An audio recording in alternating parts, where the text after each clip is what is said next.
Okay,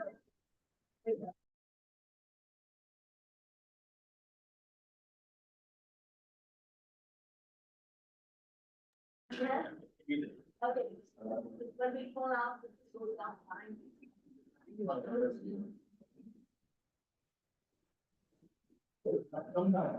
That's all.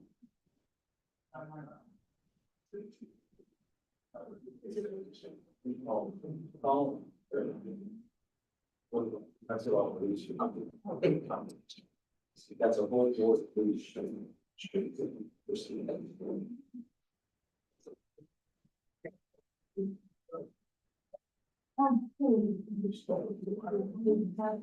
I was just gonna be on, I think, yeah, there she is.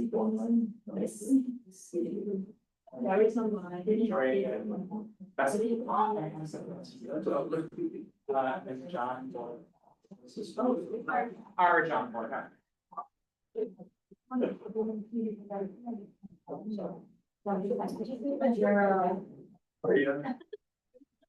Chris, Savannah,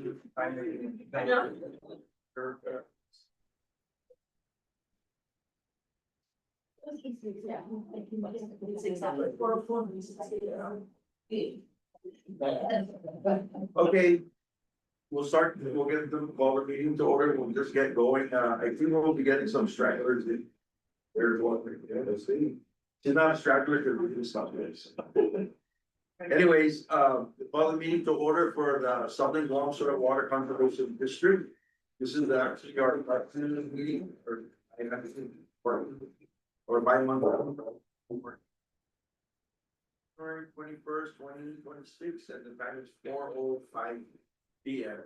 Can we get a roll call? Chairperson Michael Uggan, President? Vice Chairperson Len Takai, President Zoom. online and in routes, okay. And District Director Martha Tenorio, President District Director Dr. Bandula, I believe he's all fine. and then District Director Yvonne Snangla, President.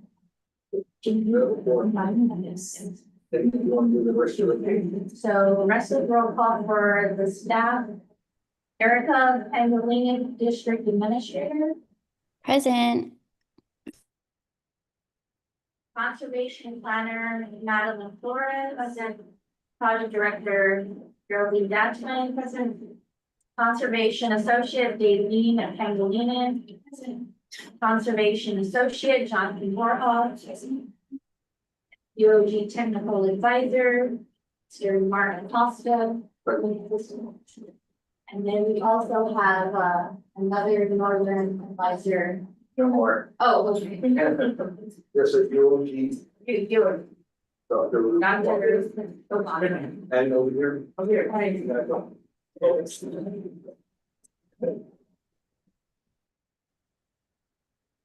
And we also have Chad Richardson from USDA.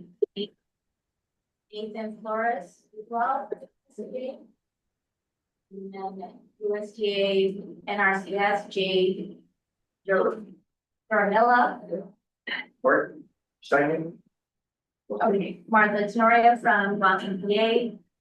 James Pangolinian from BSP GCM. And then post one, Vincent. Oh, well, that was Margaret Aguilar. Margaret, I don't know. What did I? Martha.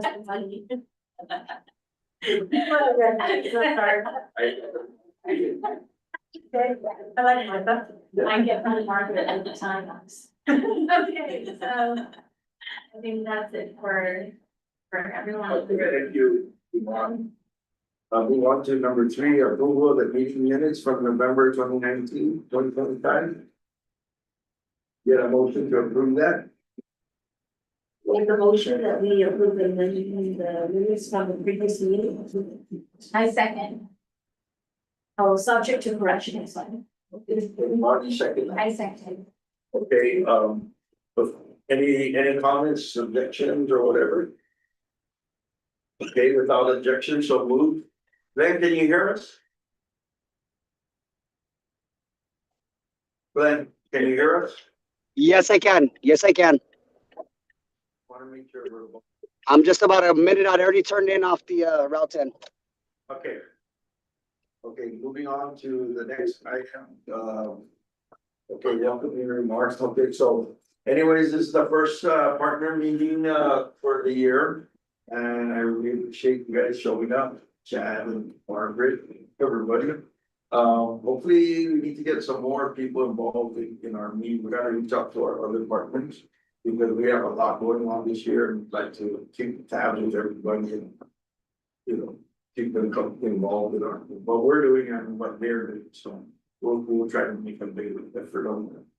But thanks for showing up and we'll just keep going and I think we're gonna have a really great year. So let's just you know that, but to move on to the next item would be Do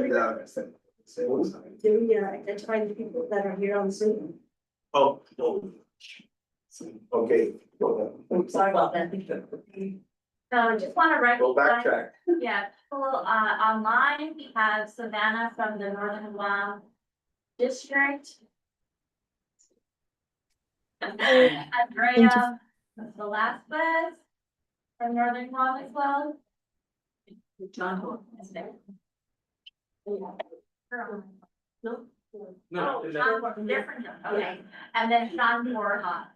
John, where are you? What organization are you from? Of us. Oh, the The partner. partner? Okay. Thank you for joining us. Thanks a lot. Sorry. Not used to that, we can get up there in a minute, so. And we do have. I think Erica just mentioned to me that there was 9 of us staff for Southern Law, so that just shows how much work we're doing. And we're involved in so many things with that, so, yeah, we've really expanded, so. Appreciate that. Okay, we'll move on. We'll go to straight into partner meetings. And here's the partner. We're just gonna go in the order of the sign sheet. That's okay. Someone has to leave. Unless someone needs to leave right away and you wanna jump to the front of the line. You must have item 4. Oh, We did? oh yeah, he did. No, I did. Oh, the update from the district. Oh, I'm sorry, Eric. See. It's been a while and a new year. I'm sorry, Erica. Erica's not here because she's kind of down and, so. Okay. Thank you, Chairman. You guys are doing great, by the way. I'm really proud of the board. Okay, so half a day, everyone, and thank you for being there. Sorry I can't be there. You'll just have to see me on TV. But I do want to start with the familiar theme from our last partner meeting back in November. So even with all of the challenges and delays and holidays, the work continues. And because of the strong partnership and shared commitment that we get from all of our great partners. So thank you. I know we didn't get to see each other during Christmas, but y'all are the greatest gifts to Guam Soil and Water. And we look forward to continuing the momentum this year for 2026. So a few updates. The district, we are continuing our efforts, building our momentum across our operations, education and outreach efforts, and our national representation. On the operations side, as Chairman mentioned, our team continues to grow. So at our last meeting, we were a team of 5. Today, we have a team of 9. So I'd like to introduce some of our new team members. So first and foremost, we did hire Kenneth Uggan. He is our resource technician who will be working primarily under our feral swine initiatives, specifically our feral swine feasibility study and pig brig trapping initiative. So is Kenneth there? Very good. Yeah, I just wanted to interrupt you quickly, for the record, Glenn Takai is here, as well as, our staff here mentioning Ken Uggan is right here also. Right. Half a day Vice Chair, half a day Ken. So Ken, say hi. He is Hi. the guy on the ground, working our pig break traps, and we're very proud of that work under the leadership of Vice Chairman Glenn Takai. We also have John Borja. John Borja is our communications specialist working under our REPI initiative. And we also have Jonelle Sayama. Is Jonelle there? Jonelle? Well, Janelle has attended various our previous board meetings, but she is our GIS specialist working under the REPI initiative as well. And of course, we have Andrea Velasquez. She's our drone pilot. She's been with us for a while, but definitely with our extension of the REPI grant, that's our team on the REPI side. So our team is definitely growing. And I'm proud to announce that we will soon be hiring our first ever student hires in coordination with the University of Guam and our COG to support our technical assistance grant and also our various initiatives across the board. And Jonelle is actually joining us right now. Okay, so yes, get familiar with us, and to our partners, these individuals are part of our team. So as they reach out to you for any questions as it relates to our programmatic efforts, welcome them with open arms. So, and I'm very, very excited for the work that will come out of the great team that we have. All right, and we're also excited to share as a next update, Guam will be attending the upcoming NACD annual meeting in February in San Antonio. And we have a clear mission. So Chairman Michael Uggan, as you know, he will attend as the Executive Pacific Region Representative. Am I coming in okay? Is it clear, Crystal? Okay, great. Just wanted to check, have a sound check really quick. And then also Vice Chair Glenn Takai will serve as Guam's primary voting delegate. At the meeting, we will also be presenting 2 breakout sessions that focus on our stewardship and education efforts, as well as our feral swine and invasive species mitigation efforts. So we're really looking forward to presenting that during the annual meeting. We are also submitting 2 resolutions that look to strengthen the USDA APHIS's Wildlife Services Feral Swine Management Program. And also, we will be participating in the NACD poster contest. We'll find out during the annual meeting if Guam places or wins.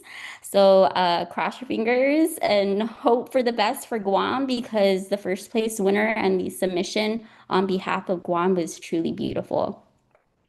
We'll also be meeting with directly with USDA NRCS's leadership. So I did attend a meeting with JB Martin, the PIA director, early this morning, and where he provided updates. So he did share with me that he won't be in attendance during the national convention, which is really sad for us because we've always been a strong advocate for our people from the region to attend national conventions like this, because they're the ones that walk the land. They know our issues. We've for a long time been trying to get Jay Dornilla out there to attend, but it will be interesting as there has been a lot of changes in organization and leadership. So we hope to bring back some updates of what that partnership specifically with NRCS will look like. We'll also be meeting with Department of Defense while we are attending the meeting back there, sharing the successes of our REPI initiatives as well as the needs for Guam. And then I also just want to do an honorable mention, Savannah Garcia, our Northern Guam counterpart. She has been selected to attend the NCPP training for the Conservation Planner certification. So Savannah, make us proud. very happy for you, and I'm happy that you'll be attending with us during the meeting. And lastly, during our time out at the annual meeting, we will be recruiting and opening up the pre-registration for the Pacific and Southwest region meeting. You all hear me say it time and time again, but please save the date, August 24th through the 28th. Guam, it will be hosting the NACD Pacific Southwest region meeting. Okay, moving on. I just also want to highlight some of the successes of our programs that we have currently running.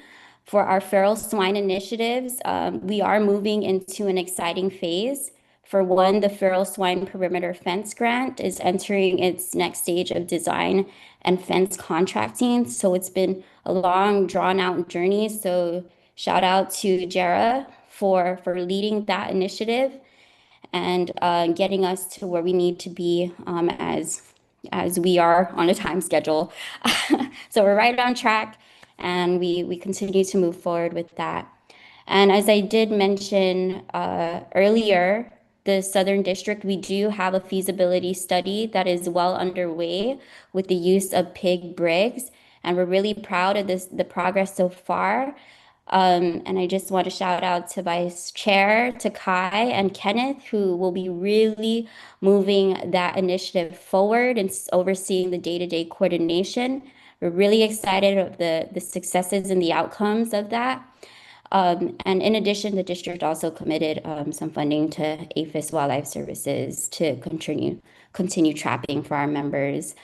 But we're really happy that we're starting to phase out of that and turn it over to the Guam Department of Agriculture to commit the funding to APHIS, so that way they can do what they need to do. And again, that was a great big initiative and big advocacy of our district to turn that over to the Department of Ag.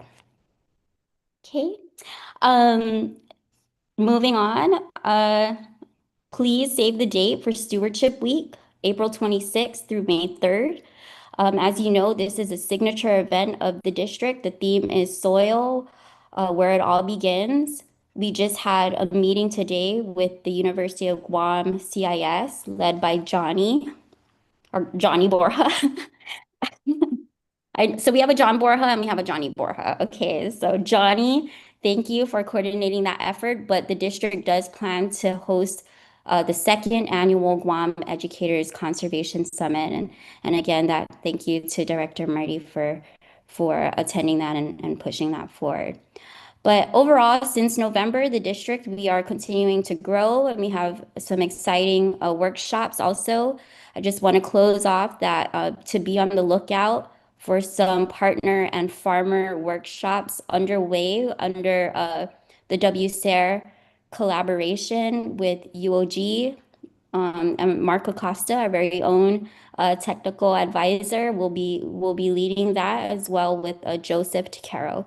So yeah, we have a lot of exciting things coming up, and just thank you for continuing to engage with your Southern District.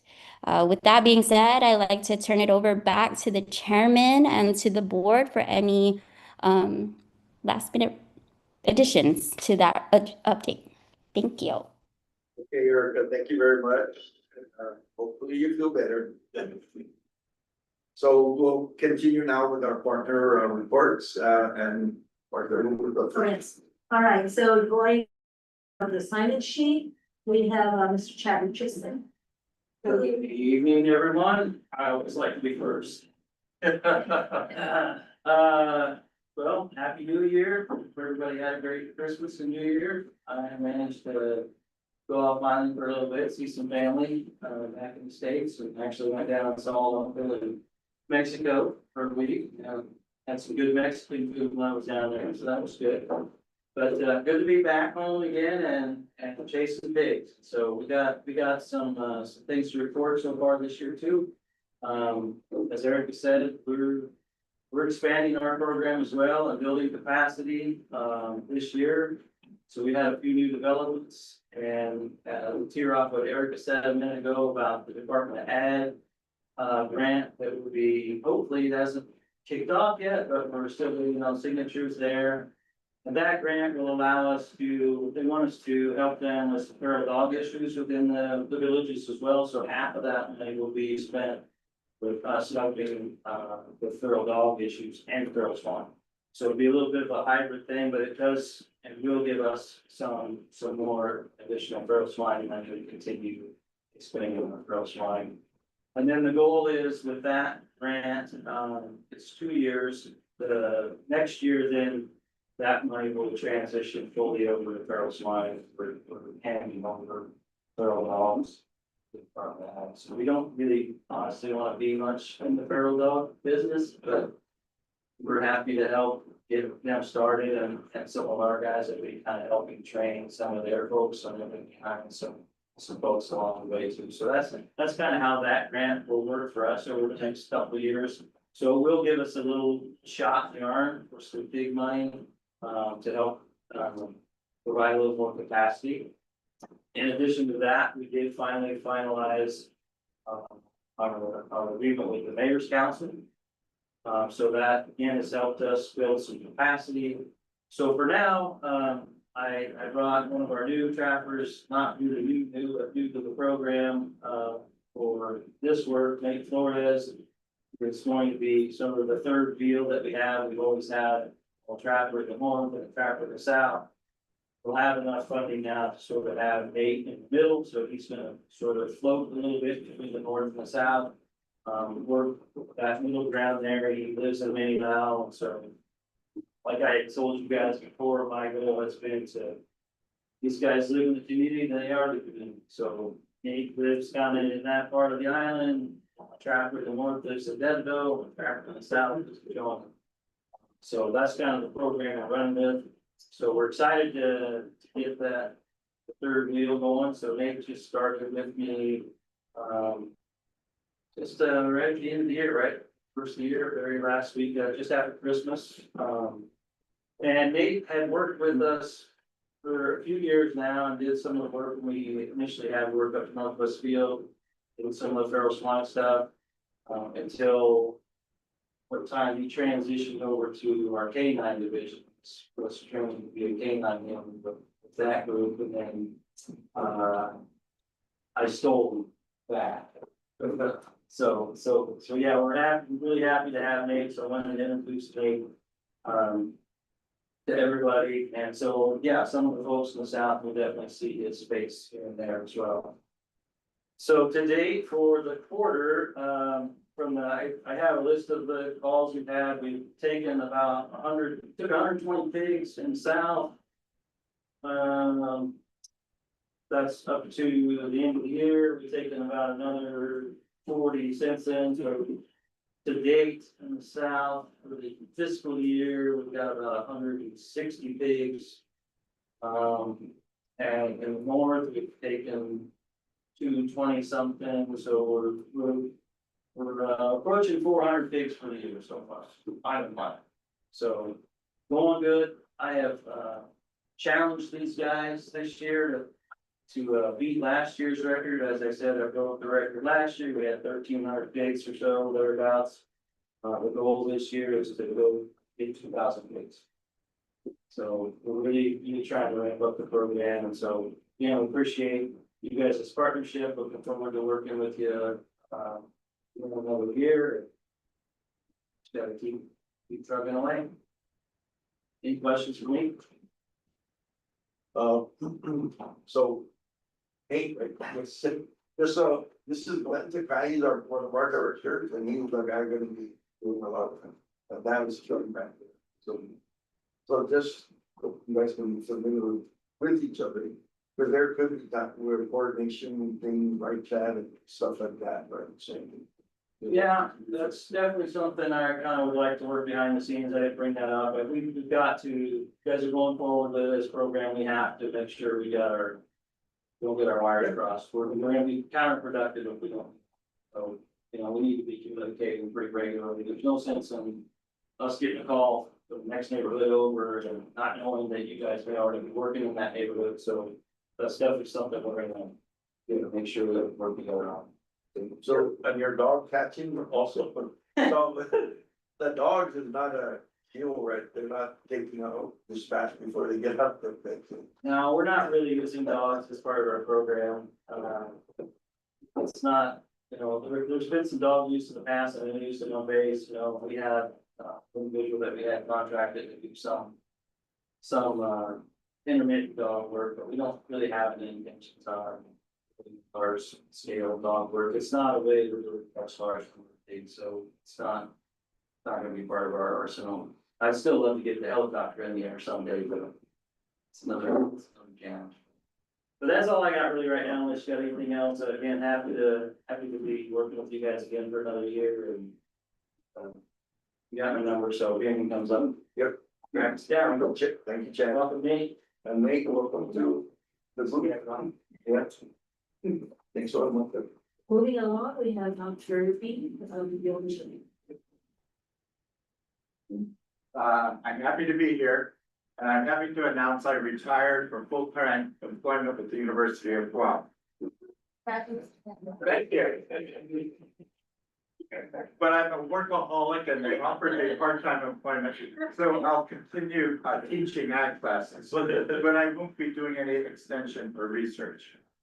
But I tell you about the teaching part is if you need student interns or things like that in the future, I might be able to connect you with ag students. And so that's number one. Number two, I joined Southern District, and now I'm a member farmer. And Maddie came out to my little farm and helped me sample the soil. I propagate fruit trees, and my soil is sunshine potting mix. And she had it analyzed for me, and Dr. Christie found that that's too strong a mix for what we're doing in pots, and that we need to blend it with other things and soften it. So I'm going to ask my students to do a greenhouse experiment with me on that to find the ideal combination. And one other person I want to acknowledge is Mark Acosta. I'm trying to develop my little sustainable farm patterned after his farm at house number 2. So thank you all. Where's your farm at? Hassan. Or near the old Harley Davidson. Yeah. It's okay. So if I can look at that sunshine mix, that recording that I like that, that's the vehicle, we got no one. Yeah. Again, it's the work of Maddie and Dr. Christie. We don't ever see this.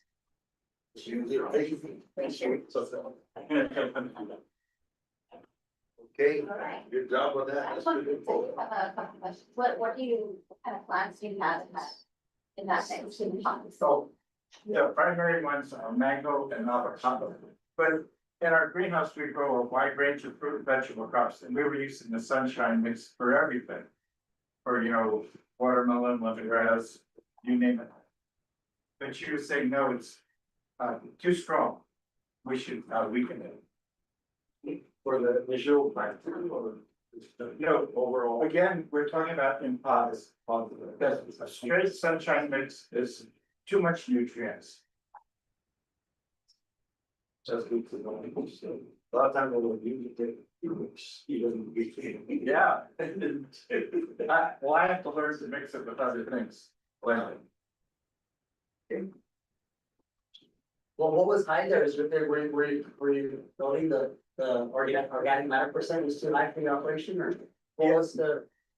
the ideal soil might have a percentage of organic matter of like 3 to 7%. That's 57%. That's what's in. And then the nutrients are all extremely high. You're paying for something that's too much that the plants can't handle it.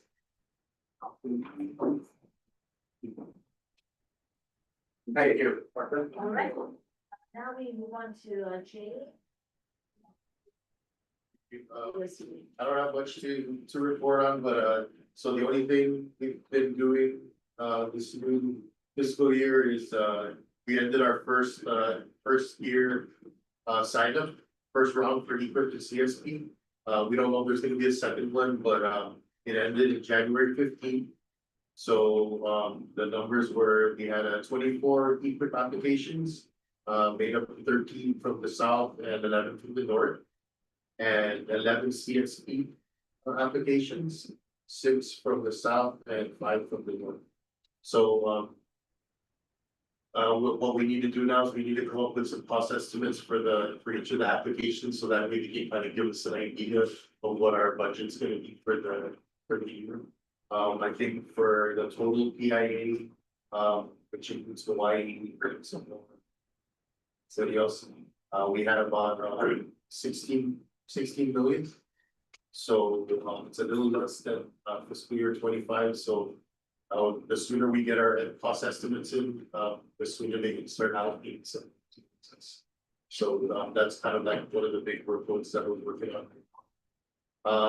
And a couple, I'm not sure if you guys heard about the farmer regenerative pilot program that came out.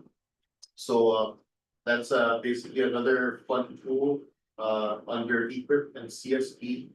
So that also closed up on the 15th, so it was together with that sign up.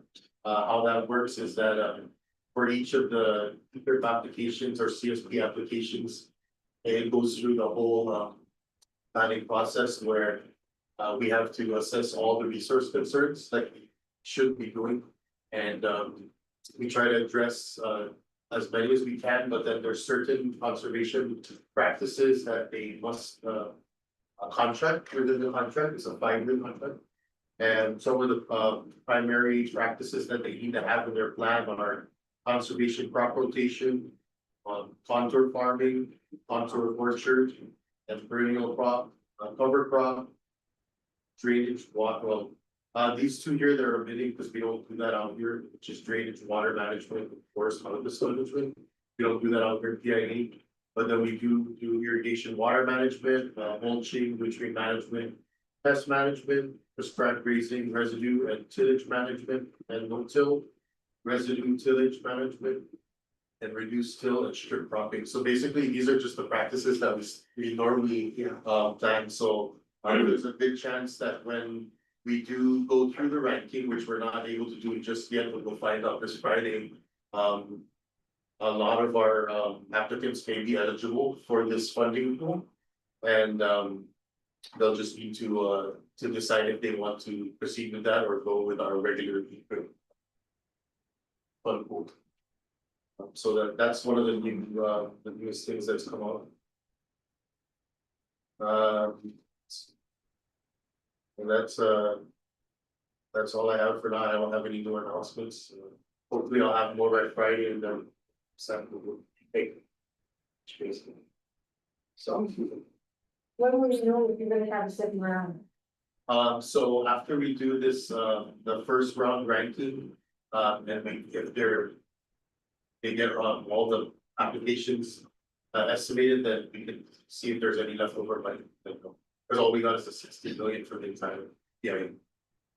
Be nice that's right on. But right, when we see those practices, yes, right, is that saying that they have to do all of those? No, just they have at least one. Oh, actually, okay, so yeah, pretty much no difference in their regular, but they have. And then and also I forgot to add that so one of the things that they need to do is testing, soil testing. So they need to apply for soil testing first year of the contract, and then also so and it's basically what That's how our practice doing. right. So it's nothing new, it's just I guess it's an initiative that On my farm, what's going on the stage? so right now the planner should be putting together your plan contacting you. See what you can do and what you want. Based on what they're So whatever, so I'm trying to plan. So how is that? you can continue with your operation. We just suggest you don't do any of the practices that are planned. That's a big one, but everything.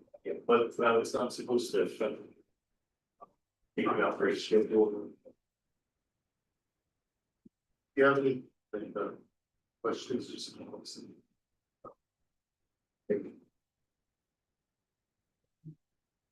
I wanna try to see that. Right? Yeah. Basically solid. Yeah, we have a meeting tomorrow. That's right, you do it. But that's all. Okay. Thanks. Moving on then to our next partner, James Pangilinan. Yes, thank you. Good afternoon, everybody. Again, my name is James Penglis from the Geostatistics Clients One Coastal Management Program. I'm sitting in for Chris Benitez, so yeah, please forgive me if I'm new to this intent of this meeting. But my first update is on the regarding the One Core System Plan. Really quick update. We're still working collaboration with the Forestry and Soil Resource Division under the Department of Agriculture, up in a draft of the regulations for the plan. So that's still in process. On a similar note, the Forest and Soil Resource Division, Chief Christine, has also been working on scheduling a working meeting with the Small Landfill Commission in order to re-engage the commission on the One Core System Plan as well as the Habitat Conservation Plan. What we'll need to ensure that the commission understands is that is the critical role that small land trust properties in the One Core System inventory will play in the Habitat Conservation Plan. Without these properties, the Habitat Conservation Plan cannot move forward. For example, any development that occurs within critical habitats for ESA listed species can't move forward unless the developer develops their own specific habitat conservation plans for their property. So you can understand that this includes all developments, whether it's commercial to single family dwelling residential. So you can already understand that feasibility on time, as well as the funding necessary to create those habitat conservation plans for those smaller developments is going to be very burdensome on the developer. So we're going to be working with the small land. Yeah, to help them understand the role of the small land trust properties being incorporated into the habitat conservation plan. They have to pay for that themselves. Yeah. It's ultimately that's what would happen. Like, what would a plan like for just a lot, like resident single dwelling? What that cost out estimate is, I personally don't know, but I'm pretty sure that's gonna be quite money. Yeah. But yeah, you need a lot to do that. Sweet. Yeah. Especially if you're close to a wetland and stuff like that. And who would be approving the habitat conservation plan? Yeah, so I think it's still in draft, it's for the Department of Ag. Yeah, I know it's not been memorialized or officialized yet, so, yeah. So. That's where we're at with that. On a more positive note.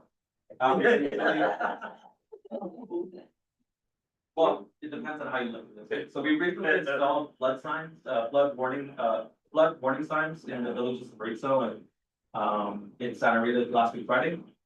Just our office. So that was really great. This also, so we've already installed flood warning signs, which was funded through the Guam Silver Jackets projects, specifically the Main High Watermark campaign. To identify roadways through the consultation of municipal mayors of these flood prone area roadways, so that we can install flood warning signs to warn commuters before they get into that hazardous area. So we just finished installing again flood signs in Rizzo and San Diego last week Friday. We still have Agnew. Agnew and one more village. I can get back to everybody with on that last village. So far, we've installed in Chalampago, Barrigada, Rizzo, San Rita. Maverick. And Aston, I'm sorry, and Aston, that's where I was. Yeah, thank you, ma'am. And so, yeah, that's where we're at right now. So we still have 2 more villages, but then we have to wait for the vendor to take us the remaining signs. But yeah, so far, everything that we've had in inventory, we've installed already. So James, what about outreach regarding signs? Is that coming up? Yeah, so we're gonna have to work with Mike Trelawny, the Army Corps, how we're gonna do that, but yeah. People will see the sign and they're like, what's that sign? Yeah. Until they're already in their cars in the water. Yeah. Maybe. So the one thing that's good about what we've done thus far is that we've consulted with the mayors on where they believe these flood signs should be. So I think a joint partnership with the mayors can help with this outreach campaign component part of it. But you're right, as part of it, we haven't done that yet. But we will be working on that. Not, like, I'm not from Aspen, so. Yes. Yeah, look, I see the sign, it's a big one here. Yeah. Oh, I won't be stepping in. Yeah, actually, almost simultaneously, you put the sign up and you have to, actually, maybe the outlet should be before the sign. I'm sure it's forthcoming. But, sorry, that's. different about it. Sign. I do have one question, I hope you can answer. So, I know, at least I'm tracking the Mohan Sustainability Plan, the 2050. So that's the plan of all plans for one. So I think that we as a district should closely monitor the status of this plan. So we're Yeah. at that. Thank you, ma'am. So I know that I know that our administration will be going to a public hearing in regards to the 2050 sustainability plan. I think that's gonna be next week, Friday. Yeah, public hearing next week, Friday morning. Actually, I should know the 3 more other dates in regards to this, but. Yeah, that at least I know.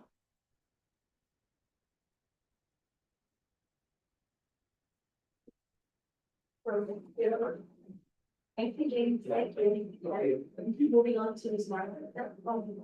I have two engagement announcements. One is that, we have our biannual, every 2 years, we put out an assessment, a monthly assessment report for all the water bodies of Guam. And then we also have to identify which ones are not meeting water quality standards. Could be like compliant bacteria or sediment like that. So, asking anyone in the room if they know of any projects that are being implemented or have been implemented that has any water quality information, or maybe any water bodies, whether it's marine or rivers and streams. We're interested in that data, so, we would like to get a copy of it.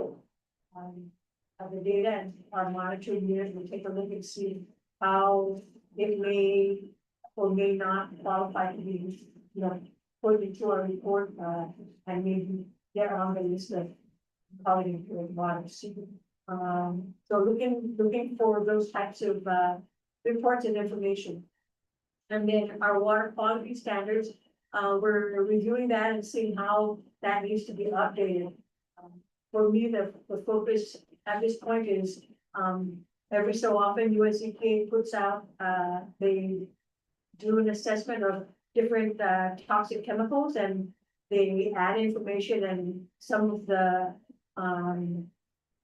thresholds in our water quality standards need to be changed either lower or higher. So we have to update that and make sure that that's correct.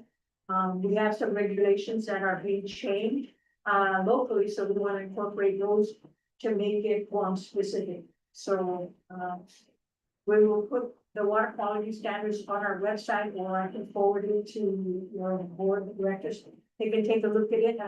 It's, it's pretty technical, but if there is something you notice in a water body near you as far as, designated use, or, if you have a question about water quality and can ask for agency, is it meeting water quality standards, they're probably here, similar to drinking water. I mean, our water quality standards include standards for drinking water. We've all heard about the building and chlorine issue that we're dealing with. So there are some of those regulations that need to be changed and incorporated in the local standards. So that's what we're taking a look at. You folks are, every quarter, we occasionally attend our watershed planning committee, and we have 2 watersheds that I have been engaged in. The Manel Gates Factor Priority Watershed for us, and that's down south. There was a watershed management plan that was developed by a contractor, a NOAA contractor, and then the watershed planning committee approved that. They had a list of priority projects, and fortunately, your statistics and plans, coastal zone management was able to receive a grant, qualify for a grant in the amount of like $225,000. And we're going to implement some of those projects in that watershed management plan. Has to do with stormwater and how it affects water quality down south. And the area, I believe the area of the targeted area is like around the Meso here. So all the stormwater is, getting into the pier area and affecting water quality and everything. So that's gonna be the focus, I believe, of that particular $225,000 project. Lately, I've been working in the PD Assen watershed. That watershed management plan is being updated by the Coral Reef Initiative Group that's out of the Department of Agriculture. But recently, I don't know if you read about the coral mortality that happened in July. And they have a coral nursery in the PD preserves, and it was affected when they had that big rain event in July. And we found out that there was high content of nitrates and other chemicals that were coming through. There's three rivers in PD. It's the Matri, the Maso, and then the Tagalog River we found was polluted. So that was the one that really contributed, along with the heavy rains, to the coral mortality. So we're working with some volunteers. We already cleaned up, I think they pulled out like 50 bags of trash in the Tagalog River.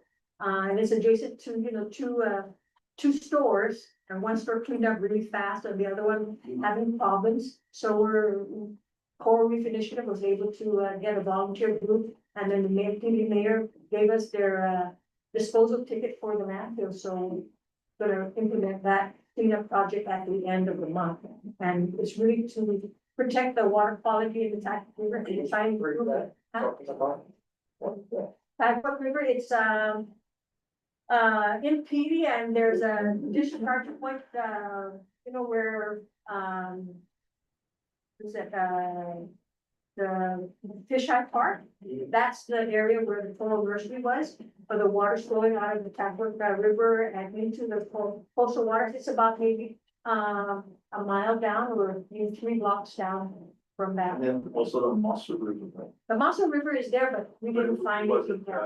The concern one. And the discharge for that is more over, so just more. Also, it's always like the leading base. Actually, it's up in Nimitz Hill by the cemetery, that way, but it also discharges into the village. Like I said, over by Santos Memorial Park where USO is. Oh, yeah, that's right, yeah. That's where also discharges. So we take our students and then also reservoir that's Yeah. our food trip. Right, right. They have the fishing derby stuff in the reservoir sometimes. But the two rivers that are closer to the Fisheye Park are the Magdalene River, which is almost across, it's by the dye shop. And then the other one, the Tagalog River, is over between those two stores, and it discharges, like I said, about maybe a mile, 3 blocks up the street on the right from. Just curious, are there a lot of farms in that, up on those hills in those areas? No, I don't know if any, but. I don't know, but And then you got the headwaters for that particular river is really up in Nimitz Hill, and they're sterile pigs that contribute to bacteria. Yeah, along with maybe some. Yeah. It's just that you're saying high nitrate counting, so I was just curious as to. So it might be, like organic matter going in there, people dumping, like I said, the amount of trash that's in that river is just, and the segment is just really depressive, but we have to clean up and really engage with the residents in the area. Test it afterward and see. They test, that's how they found out that there was high incidences to the water quality standards. They didn't test the water samples.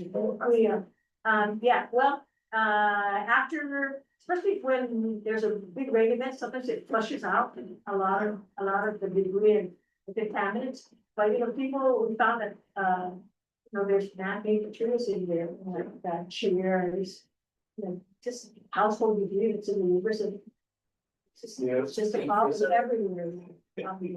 Television. It's not a Well, we find a lot of those backyard, Yeah. for private dumping grounds. When we have when it's dry season and we got the brush fragments. Yeah, that's where you find those guys. Yeah. So you'll see it. So hopefully we'll clean up that Tagalog River by the end of the month, and then their store owner next door is willing to monitor, every week to see what kind of debris initially. Because what happened? She had like a chain link fence, and then when they kept on dumping it, they actually built a concrete fence to stop them, but they didn't clean up what was behind it, so that's what I'm trying to help her, because she already paid a $200 fine, and she doesn't, she doesn't want to pay any more, she needs help. So. That's all I have for now, I think it's, so. And for the next. Thank you, Mark. You're welcome. And congratulations, really, your progress, so since I've been, attending these meetings, just really amazing. Thank you, and you're part of it. Yes. One quick question, sure, we're having a rain event right now, so, how safe would it be to go to the beach then, do you think, after it's stops raining? Well, usually when there's a big rain event, especially if it's all over the island, we don't even monitor it because we know it's gonna be, it's gonna be polluted. Yes. So, we always put out that, if there's a big rain event, we really shouldn't go swimming after that. So what are you saying? Like a week after you guys look out? How long after? We monitor everything, but during, if there's a big rain event, we don't. Yeah. So when it does look dirty and. You say maybe weekly. So. No, but I'm glad that Bob asked that, because I have a question too about the river, right? It's supposed to be dry season, is it time to go catch shrimp and something like that? And I was just concerned about like taking my grandson to there, what's the risk of that, this, like during dry season, there's no, normally you're not gonna have a lot of rain or probably barely any at all. And you would think it's based on what I hear, right? It comes, the rain washes it, this stuff into the river, and so during dry season, I would think that the contaminants of that those roads, all these other lower concentration, water loss. Well, it's hard to say, sometimes maybe the water is not as evident in the water, but maybe something, flowing into the river we don't know about. Or swimming in it, like. But really, Wallowing. if there's a big rain event, for sure, nature's gonna flush everything out, and there's gonna be all kinds of contaminants that are gonna be flowing down into the river. It cleans out the river. Yeah. So much we think, but So you it goes into the shine should be better. just have to watch out, because we do put out a weekly report as far as the recreational beaches. The rivers, there's only certain, there's so many rivers on Guam, and every 5 years we have a sampling event for rivers and streams, and different. That every 5 years, it's like rivers and streams, and we do wetlands, and then we do coastal waters. We don't have any lakes, so that's not something that we monitor, but we do it on a cyclic basis, and we report it to USCPA. So, if you want to see some of those reports, I can see if I can send that to you. The results really, they do it on a national basis, but Guam, they kind of crunch numbers for the island on an isolated basis, because we're not part of the main US. This report, is it the integrated report, or is that separate? The integrated report is what I'm working on, is due in April, where I'm asking for information. Gotcha. And then, other reports, for the river, for the different types of water bodies. Annie Youngers are, she's a biologist for a marketing section. She like puts out like a demographic type of report. And I know you can take a look, well, the weekly reports is on our website, and if you like press on the link to like a certain water body, it'll show up red or green and tell you whether it's polluted or not. But the integrated report is what I'm talking about as far as asking you for any updated data for water bodies. Thank you. So we have these numbers, just. The last one. So everyone else did it. Yeah. All right. So I, work on, Department of Agriculture, Department of Agriculture. Director, we just said, sorry, she can't make it, she's at another meeting, just last minute asking to go in. So for updates for our department, is that we have a cooperative agreement with USDA on several fronts. And, we're working, on finishing up a subboard for roast wine and, large nine, tracking. And so we're hoping that will go out in months. And, also we have, resilient food systems infrastructure grant that has, come to fruition right now. That is actually, having signatures, final signatures signed. That's gonna be a quick 1 year grant where it's 2.2 million out to, Guam producers to, for the middle of the chain. So to increase production, increase, getting produce to markets, things like that. So, that's really exciting. And then our animal health division, cashier hours have changed, which will also be like for the hunting licenses cashier as well. Can you hear me okay? No, I'm sorry, I'm definitely one. Oh, I'm so sorry. I'm like, you say that. That's how you. So the animal health, cashier hours, which is the cashier for the whole market, is 8 to 3 now. So if somebody's trying to get their, they got a permit, they're in grading, hunting license, anything like that, they'll need to 8 to 3 those hours. I have a question about that. Is it still cash? And do they still not have change? Right. Okay. Everybody said. Yeah, unfortunately, they're not supposed to little change, yeah. The law policy, so. And that's also for the plant nursery as well, the cashier for the plant nursery, the plant nursery is open. From 9 to 12 and 1 to 4, Monday through Thursday. And then, the conservation apprentices, I have about 13 right now, are just finishing up their OTJ training in March, and they're likely to be full, officers in May. So going from 4 conservation officers to more like 14. Wow. Yeah, big difference. So we'll have a lot more people on the ground, doing enforcement. But, yeah, what is their work? They do enforcement they do have local partners. I just found out that they actually partner up, they're deputized by NOAA. And so, but they prefer, for Guam, they typically do enforcement for the marine preserves. And for hunting, like for poaching or illegal fishing, do outreach to let people know what the laws are on where we can fish and what kind of fishing there is available. They do inspections for the depredation permits, where if people, farmers not have someone have a permit where they can hunt on their property. They will come out and do inspections for that, make sure that they're actually farming. That's what the swine, possibly or deer.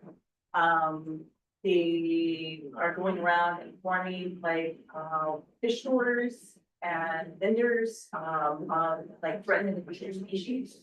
And things that are illegal to sell or illegal to bring in and sell. So, I don't know, you might wanna, like, when you talk to Chelsea and the planning there about other, beyond those things, because, those conservation officers were like basically, monitoring the taking of deer, all that, the hunting stuff, right? And all. Then they transition more focus into the preserves and all that. What I'm thinking is that, what about patrolling, farming, the crop theft, stuff like that? That is something that I believe that should be part of their job, especially under the Department of Agriculture. And, and responding to reports of theft and vandalism on the farms and start enforcing those kind of things also. That's an interesting thought, because typically that's been GPD to. Yeah, but GPD. Yeah, exactly, you're gonna be on a waiting list, they're like, can. And you'll mark your bananas. It may really, and so. They don't that's even wanna actually a make good the idea. arrest because it's more like, it's not even worth that. Right, and we actually have the bona fide farmer program to try to prevent, this selling of stolen Cool. crops. So I like that idea. I'll definitely bring it up to Director Chalza and Lieutenant Eladio. Well, that's something, me personally, I wanna see because there's so many farmers talking about, crop loss, vandalism and theft, and it happens every single day, but there's nobody's addressing. I see, there's no one. Yeah. Is it the same farmers getting it? No, it's all over the island. These people just come in and do it and do their thing. That was even hard.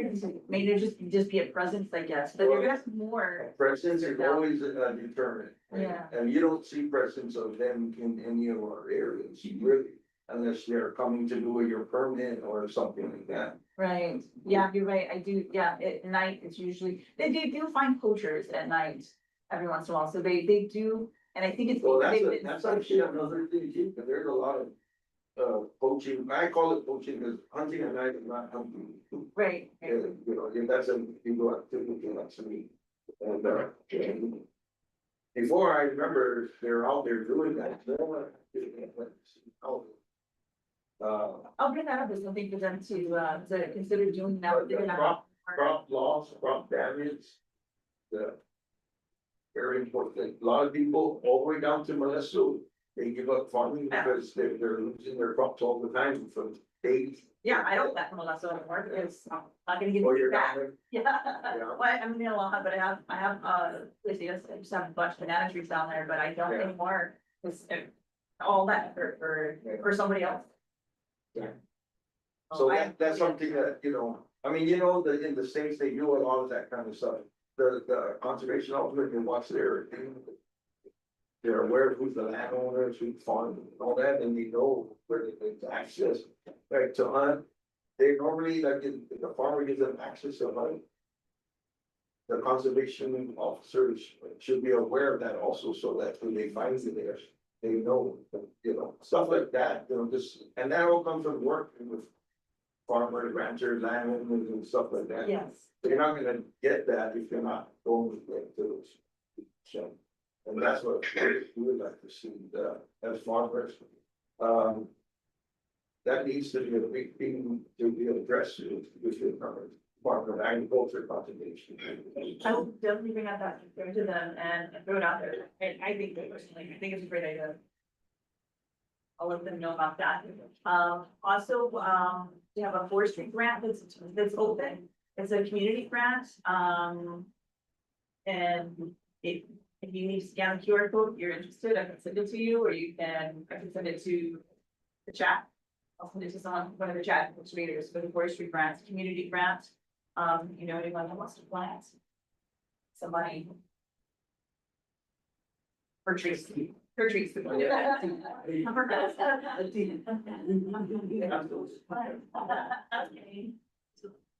it. I have a quick question about the conservation officer.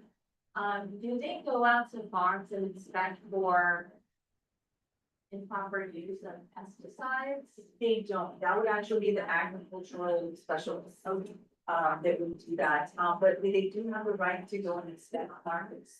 And they do partner on with EPA as well, so it's to inspect farms that, the suspicious, but they also, when they do their initial inspections, they do look around. They're just looking for pesticides that may be illegal. And they do, it's supposed to be an annual inspection by farmers. So who does that, Amber? That's Jason and Pete and Mr. Rick. Also, so Department of Ag. Yes, it is Department of Agriculture, that's the Agricultural Development Services. Okay, cool. Yeah, we actually have 7 divisions. Yeah, because I was wondering if there was, yeah, We do have a pesticide program, and they do go out and inspect to see whether the pesticides they're using are, EPA certified or if they're illegal. Well, I Chinese. know when we buy them too, like we have to, who's that over at, what's the brewer called now? Total Chemical. Like Rose Belky, they do have like they write down the registration number and stuff when you buy it, so that should be what's on your But farm. those So are if you- restricted. Yeah, yeah, they're restricted. So, So, but I just didn't know who actually, in all the years I've done, I don't think I've recalled. They can stay, you guys can stay, not checking my farm, I don't know if they're doing nothing bad, but I'm just saying, I don't recall anybody ever coming out of the office. They're looking at my chemicals and or, inspecting what I'm at. That was they. so who do we report? Not suspicious, but like, I mean, I remember someone talking to me before I became a director about someone who had a cucumber farm. And they were spraying and it was going onto their property, and so they were concerned that it caused cancer or something like that, so.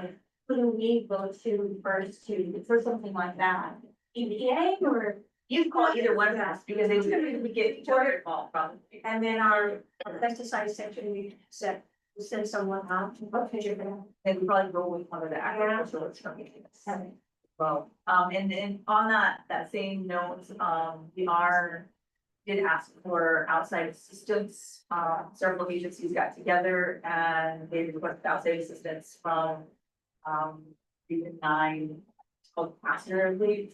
And they're gonna help analyze the data, like we're gonna give them samples and they're gonna analyze, like deodorant, that's how it's been going for the fish and the crops, stuff like that, the water condition crops. I got one last question, if you don't mind. I noticed you mentioned after the partnership with the fund for the girls mine, the next one you said was the RFSI grant. Yes.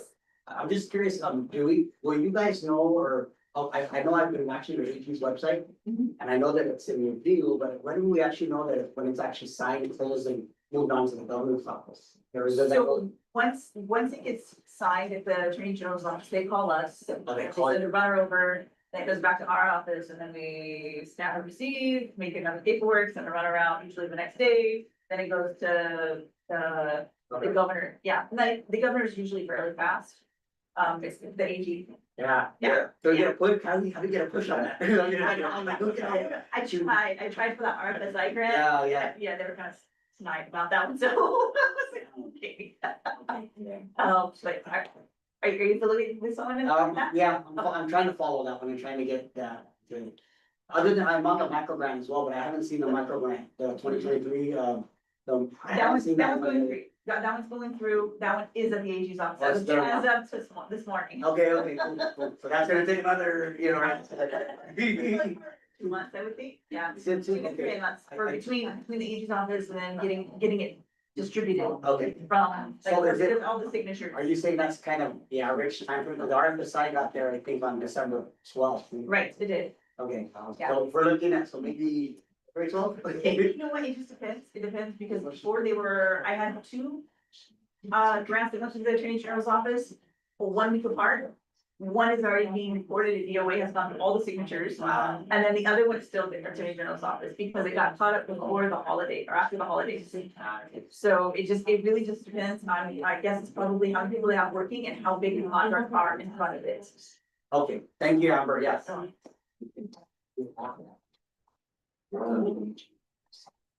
Okay. Thank you, is there any more? No, no one else, and moving on to the ones online. Yes. Who will? I think just Jonelle, Sam, I don't see, Savannah anymore. Savannah had to step out, no reports from the. So Jonelle. Hello? Hi. Go ahead. Am I just giving updates? Yes. Okay, well, I met with Erica this morning with the rest of the group, and we are just working on getting out the templates to be printed out for the farmers. So currently I am editing our drone orthomosaics and finding out the soil types and watersheds and putting that all together so I can give the drafts to Erica and we can get those printed. Yeah, so that's pretty much what I'm doing right now. And then we'll be doing more GIS work nearing March. Now I have a quick question. Where are you getting all your GIS data from? I think we tried to have an agreement with BSP so that they can provide some layers. Just wanted Okay. to see if you jumped off of what, John Tenenbaum was doing beforehand. Yeah, so we currently work with another GIS specialist, Logan Flem, with our lab, and I believe he said that we have, if not all, similar layers to what BSP has. And then Madeline has also provided me with some, so I would have to look at exactly, but I think we are set with that. But I will reach out if there's anything that they require that we're missing.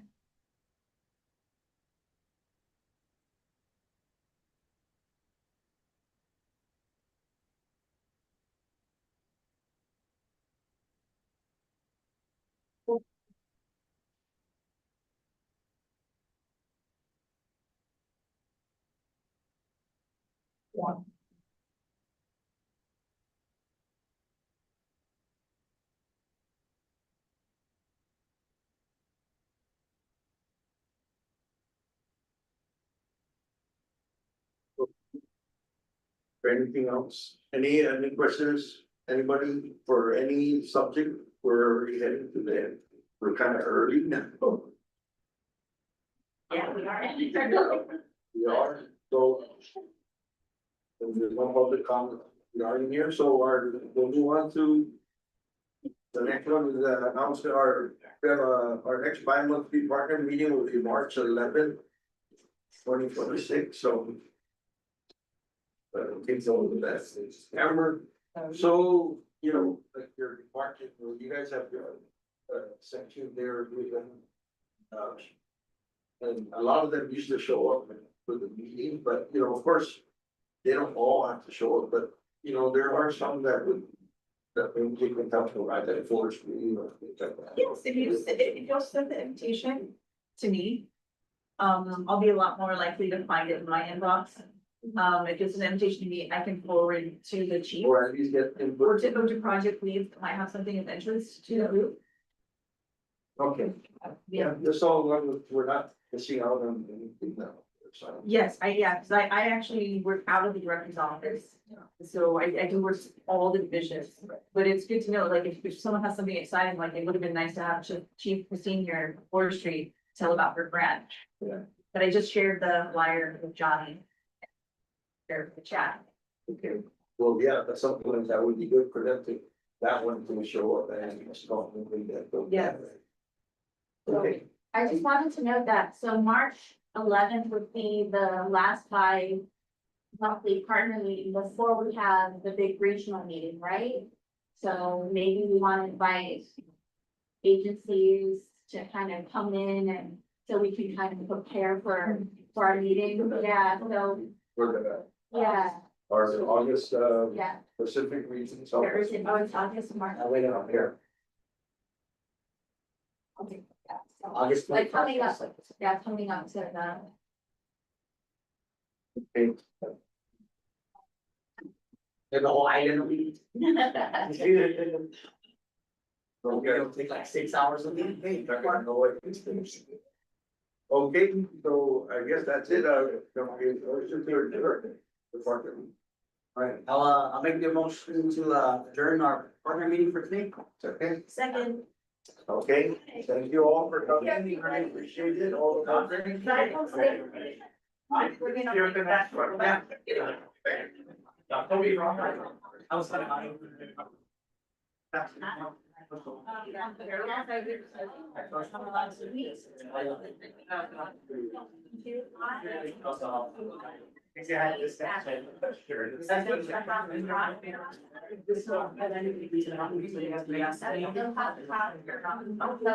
You take that turn.